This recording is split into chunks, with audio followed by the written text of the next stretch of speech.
Sup y'all, it's me, it's your boy Asmongold, and today I'm going to show you guys how to get Challenge Mode Gold and Iron Docks. And the comp we're running here is a Prot Warrior, Holy Paladin, Destruction Warlock, Marksman, and also Beastmastery Hunter, depending on what fight we're doing, and also a Windwalker Monk. Now this is a really melee unfriendly dungeon, and so you don't really want to bring more than one melee in unless you really have to. But we use a couple of strats that kind of cut down on the unfriendly melee pulls. Now the first pull that we're going to do here is we're pulling a group of 3, the group of 4 next to them, and also the technicians in the back. And the reason for that is we're going to need all of these for mob count. And so after we pull all these together, I'm going to pop my potion, and I pretty much pop a whole bunch of defensive cooldowns and just go fucking balls to the wall and do as much damage as I can. The main mob that you want to be watching out for is the Battlemaster. The Battlemaster is the dual-wielding guy that I'm targeting right now, and he has Hardened, so he cannot be stunned. And another thing about him is he casts Blade Storm, and so that's going to be doing damage to your melee if you have to do that. And so what we're doing here is we're having Hunter Pet taunt off the Battlemaster over and over and over because since he does so much damage, it just makes it a lot easier for me to just have the Hunter Pet tanking him, and while I deal with everything else. Also because I'm not a Death Knight. If you are a Death Knight, you really want to be able to mass grip everything on top of you, so you don't have to deal with the dead eyes and the incinerators being spread out, and because that will obviously hurt your DPS, and also it makes it easier for stuns. So anyway, after pretty much all of these are cleaned up, you want to have them all die at relatively the same time. And then you can either let your healer drink for mana and just wait for a second, or you can just go right into pulling Warlord or something Draenor. I don't even remember what the hell is her name. Let's see, Champion Draenor, that's right. And so you pull these 3 here though, with the Foot Soldier and the Incinerator, and you pull them back so the Incinerator will chase you because Incinerator is a range mob, and you don't want to fight them where they stand because then you'll aggro the Siege Master, which is the guy that pats back and forth. And if you aggro him, you're fucked. Just call it a day, reset the instance. So Draenor doesn't really do a whole lot of stuff, but she does call down the arrow barrages, and there's a fire barrage, and also the barbed arrow barrage. Barbed arrow barrage does a lot of damage sometimes, and so you want to be watching out for that. But you pretty much just cleave these down. This is a pretty easy pack, honestly. This is just it's just like kind of a breather after you did the first big pull. Honestly, the hardest pull in this dungeon is the first one. Sorry, and is the first one, and so that makes it a lot easier because obviously, if you can get through that, if you can get through the first boss, you're looking really good for the dungeon. After that, we're gonna pull 4 of these foot soldiers. That's all we need to pull. Pull 4 of the foot soldiers, and then after that, we're gonna pull this group of 4 dead eyes and all the rest of the stuff. Now you can obviously chain some of these together. Also, as you see our hunter attacked over there, that's because there's a technician over there working and kind of hammering at like that iron star or whatever the fuck that is. You want to pull him too. The end mob count that you want to have at the end of this is 24, and you can change things up a little bit. And I was thinking that maybe if we do this again, we're going to change up one thing with our mob count. But this does seem like a pretty good strategy. And as I said, no, I don't think I did say. Our time at the end of this was 19 minutes, and so we beat the gold timer by 1 minute. And we had a couple of fuck-ups, so not a great time, but also not that bad either. As a tank, you really want to be kiting around, of course. As a warrior, I don't really have quite as much survivability as maybe like a Blood Death Knight would, and so I have to utilize kiting a lot more. Now here, we're running right directly to them without getting mana. That's because Siege Master was about to pat around. Now again, you do not want to aggro Siege Master. Now with this pack here, this is going to also have the Pit Warden. The Pit Warden does about as much damage as one of the Battle Masters do. And so you want to make sure that, like for us, as I said before, we had a Hunter Pet tanking him from pretty much most of the time. And that cuts off a lot of the damage from me, so I can focus more on DPS. And my tank DPS is actually pretty high, and so it does increase the group's DPS a lot because they don't have to be using like shield barrier and shield block to avoid the damage from the Pit Warden. And again, you want to pull that group a little bit further back because you've got a You've got a dead eye in that group, which is the Hunter ad, and so you want to make sure that you pull them back so you can AoE them all down on top of each other without really having to worry too much about. Oh, and let me mention. That puddle of black shit there, it stuns you if you run over it, so you don't want to run over it. It's really simple. It's a black thing on the ground. You don't stand in it. It's real fucking easy. So after you kill these, this is whenever you get ready to kill the boss. You want to make sure your healer is in drink, and then you go ahead and you pull the boss. Now this boss is actually kind of annoying to do for about 20 seconds, and then after and before that, it's really not a big deal. Now the main thing that this boss does is that they put down the fire arrows, and then also whenever Dreadfang's at about 50%, he's getting ready to his rider, like Fleshfinder or Nocthar or something like that. I'm not really sure what his name is. I've killed him like 50 times today. And anyway, so he'll get off. At this point, you want to focus your damage cooldowns and focus on doing as much damage as possible to Dreadfang, which is his mount, because Dreadfang buffs Fleshwinder Nocthar with this like roar thing, and so you want to make sure it dies as fast as possible.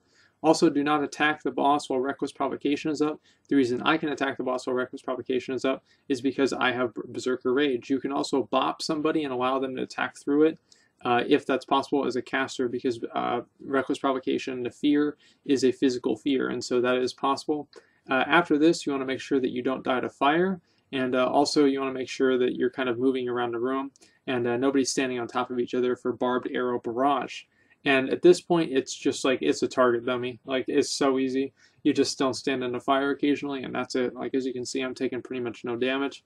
And what you want to be doing here is pretty much getting maybe a little bit of your mana up, and just focusing on your single target DPS and getting him down as fast as possible. As you can see, there's our Warlock in the back. He got a bop, so he can attack through the Reckless Provocation phase, again, saving us more time and giving us more DPS. Whenever he says start the Funeral Pyres, that means he's going to start putting down the fire arrows. And so just keep that in mind, and that's something you need to know. As soon as he dies, this is actually a real tricky part. This is where being good at being a tank comes in handy, and kind of like being a ninja here.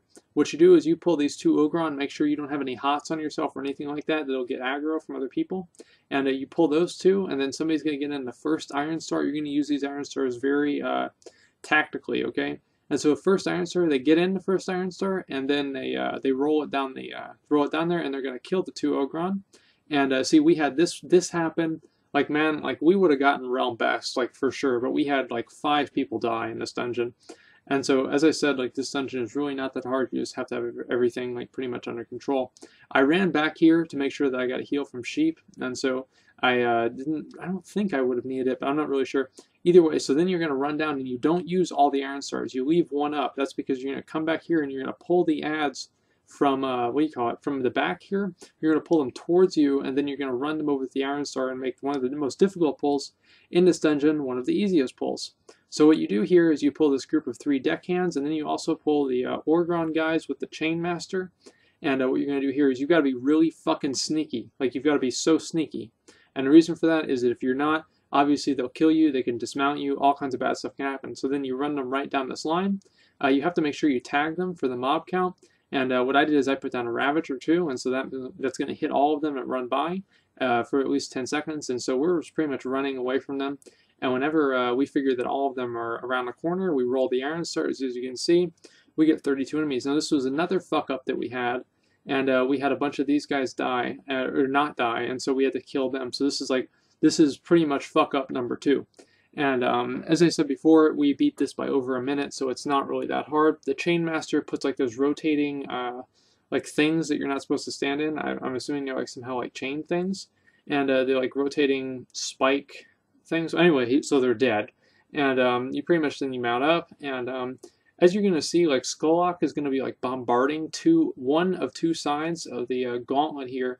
And so you want to make sure that you don't get bombarded. As you can see, there's some of the attacks, and that was good timing for us. And also, if he bombards the mobs that are actually out there that are like on, I guess, like the enemies that you have to kill, it stuns them and it deals damage to them. So that's actually very good. That's why I'm trying to get them in position right here, and I'm going to stun them so we can reposition them right on the edge. And so as you can see there, I'm standing right on the edge of the box, so I'm not getting hit by the bombardment, but they are. And so that's stunning the Orgron, and the Orgron is also going to be tanked by partially the pet, and so that's also to lower some damage onto me, and so I can focus more on DPS, but I'm using shield wall and everything else. You want to be very liberal with your cooldowns here, especially as a tank, and as anything else really, just because some of these pulls are very difficult, and also you want to be avoiding that other stuff. This is one of the ones that's kind of hard for melee, one of the harder pulls. Mostly because of the Chainmaster. And then after the Orgron is pretty much going to be dead, we're going to move over to the second, the second little, I guess, like thing of boxes. And we pull the Orgron with those other guys just because we know that they'll die. And that pack that we just pulled, those Orc guys are not very deadly. This one pack is a lot harder because it has a Battle Master in it. And so Battle Masters, as I said before, they do a ton of damage. And it's hard to move this pack out into the open to get bombarded because it has 2 casters in it. And so maybe if you're a Death Knight, you might have that option, but if you're not a Death Knight, you're probably not going to be having that option. Either way here, you want to be moving out of the fire because this is a very small, limited space here. And so you can also move them near into the next room where the boss is, or the next area where the boss is. My group didn't really want to do that because the boxes do not actually create line of sight. And so you can do that if you want, but either way, it doesn't really make that big of a difference. Just make sure that you're ready to use cooldowns for the Battle Master because the bosses actually do a lot less damage than this trash mob does. And so whenever you get all this stuff dead, make sure that you don't have the bombardment happening, and then you're going to go ahead and start the second boss. Now the second boss is actually, it's pretty tricky. It's got one tricky mechanic, and the rest of it's pretty simple. Now there's pretty much the Resto Shaman, the Warrior, and the Engineer. And what you want to do is you want to stack them all up. And the reason for that is so you can do the most damage. What we're doing here is we're focusing down Nessa, who's the Engineer. And the reason for that is so we can bait the Sanguine Sphere. Now Sanguine Sphere is a shield that the Shaman puts on the lowest health target of the three of them.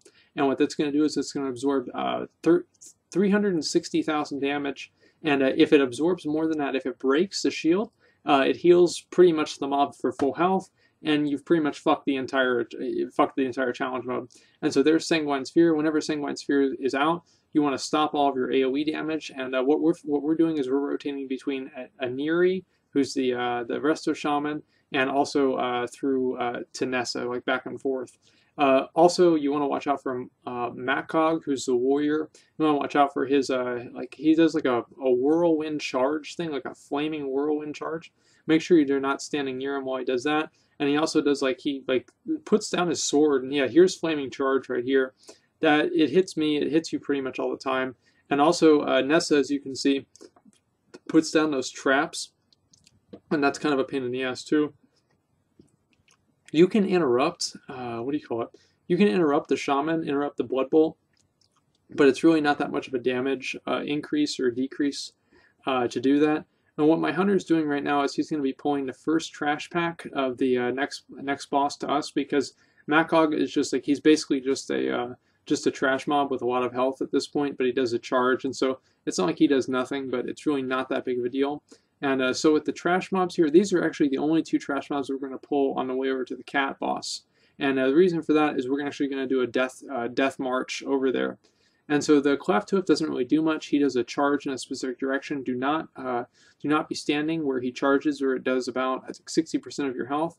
And also the Wrangler, as soon as they do a disengage, as you can see, those are like little caltrops there. Make sure you don't stand on the caltrops. They do like 60 or 40,000 damage a second.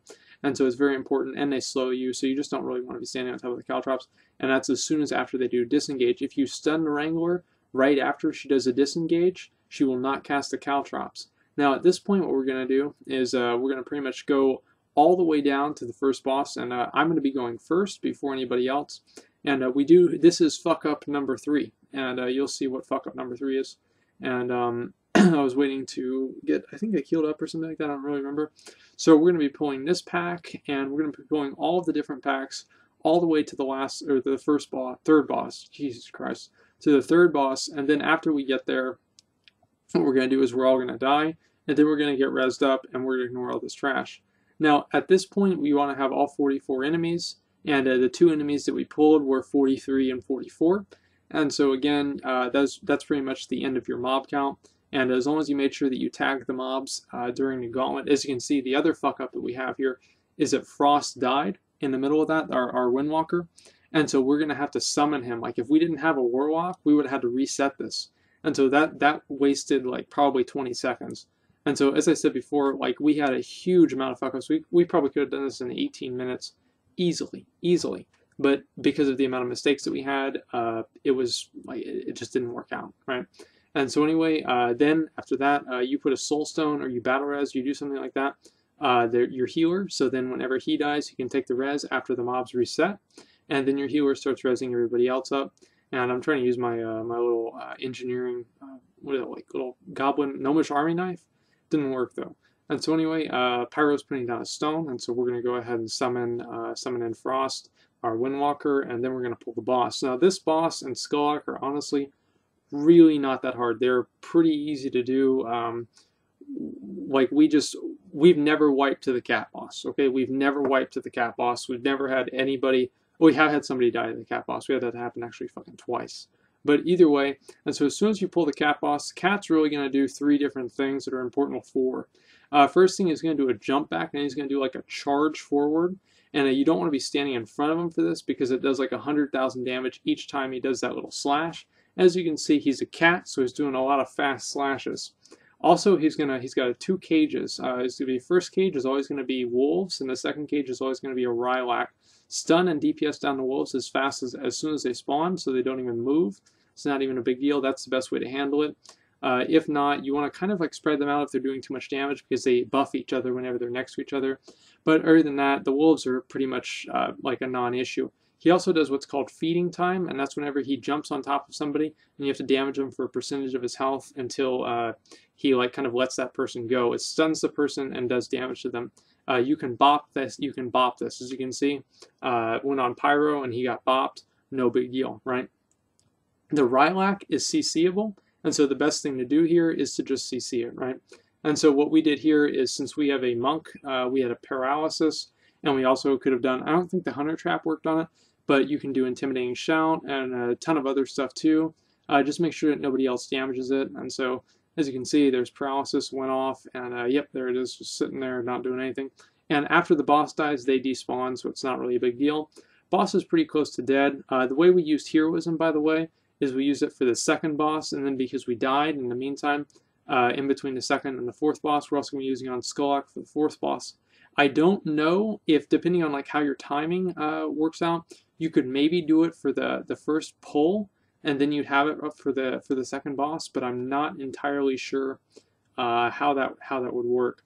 But either way, as soon as we finish this, we go over to Skullak, and then we get prepared to do this boss. Now this is actually kind of annoying to do, and it's very important that you kind of have the cannon barrages down because they're very fast and they also can slow down or speed up your time by a whole lot. Now all 3 of the different mobs have to die before you actually complete the challenge mode. That's Koromar, Skullak, and Zorgosh, and that's like the guy in the cannon who gets out at 20%. And so what you want to do here is you want to focus down Skullak and cleave to Koromar, because Koromar has a lot less health. And so, as I said before, you want to be focusing on doing the most maximum DPS possible, and because everything has to die, it's best to focus on Skullak. But if you're light on healing or light on tanking, not as good as tanks, you might want to just have kill Koromar, and then so you just have to focus on Skullak, depending on how much time you have left. Now, whenever he does Cannon Barrage, you should have somebody planned to run all the way up there and interrupt it. Now, sometimes, as soon as the person who interrupts Cannon Barrage hits him, he will go to that person and hit them. And so what I do sometimes is I intervene that target before they're going to go up there. And so we have a hunter there, and so what he's going to do, obviously, is he's got his pet taunting it. It's not really that big of a deal, but other than that, it can be kind of an issue, and so you want to make sure that you're aware of that. If you can get down the cannon barrages, you're really going to have no problem. Also, Koromar blade storms back and forth, like down the ship whenever he does the cannon barrage, and just don't stand in the blade storm, right? Not very hard. If you're having problems with that, you're probably not getting gold. And so either way, then you pretty much want to, just as I said before, just keep burning down Skullak, just keep doing it. And we weren't really sure how well we were going to do on time at this point, because we could have done a lot better, but we just got that last cannon barrage. If you can only get 1 cannon barrage, you're doing really well. And so you can use Warlock Gateway, a ton of other stuff. This deterrence works to make you take no damage from cannon barrage, as you can see there. And so that makes things a lot easier, and also just a ton of other stuff that you can do. Like I've seen rogues use sprint to get up there. As I said before, there are a lot of different ways that you can kind of use your different abilities to, I guess, like make this a little bit quicker. But after that, honestly, the boss themselves don't really do that much damage. And the main thing that you really need to watch out for, again, is making sure that you have cannon barrages as optimal as possible. And after you kill Skullak, make sure, as I said before, you kill the other 2 ads too, because the thing doesn't like end until you kill them. And guys, that's really all it takes for Iron Doc's challenge mode goal. I'm trying to think if there's anything else I really need to mention here, but I don't really think that there is. Just make sure that you have the gauntlets down, and making sure that you have just have everything down like very clean. I guess that's kind of something that you should do for all of them. But either way, that's actually pretty much it. So thanks for watching, and like, comment, subscribe.